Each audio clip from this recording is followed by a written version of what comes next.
রাস্তা সংস্কারের কাজে গিয়ে আক্রান্ত একাধিক শ্রমিক। ঘটনা কৈলাসহর থানা এলাকায়। পুলিশ ঘটনাস্থল থেকে আহত শ্রমিকদের উদ্ধার করে ঊনকোটি জেলা হাসপাতালে নিয়ে যায়। ঘটনাকে কেন্দ্র করে চাপা উত্তেজনা বিরাজ করছে কৈলাসহর জুড়ে।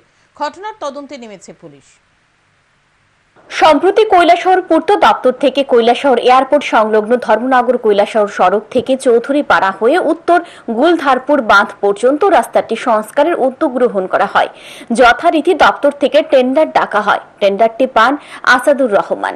কাজের ওয়ার্ক অর্ডার বের হওয়ার পর আসাদুর রহমান বুধবার রাস্তা সংস্কারের কাজ শুরু করার জন্য কৈলাসহর এয়ারপোর্ট সংলগ্ন ধর্মনগর কৈলাসহর সড়ক থেকে শুরু হওয়া রাস্তায় শ্রমিকদের নিয়ে যান।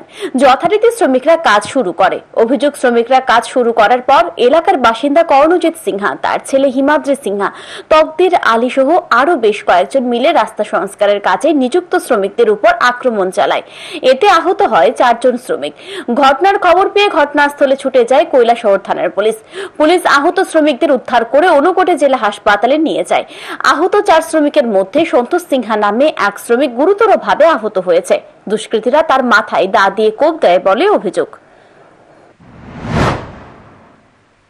ওয়ার্কার হওয়ার পরে আজকে কাজ ধর হয়েছে, লেবার আইছে। লেবার হওয়ার পরে হঠাৎ করিয়া কর্ণজিৎ সিনহা এবং তার ছেলে হিমাদ্রি সিনহা এবং তকদির আলী আরো অনেক লোকজন 2-1 জন লইয়া আইছে। আইয়া তারা হঠাৎ করে অতর্কিতভাবে আমাদের লেবার আসলো, লেবারে পিটাপিটি করছে এবং আমার বর্তমানে 3 থেকে 4 জন লেবার ডিস্ট্রিক্ট হসপিটালে অ্যাডমিট আছে।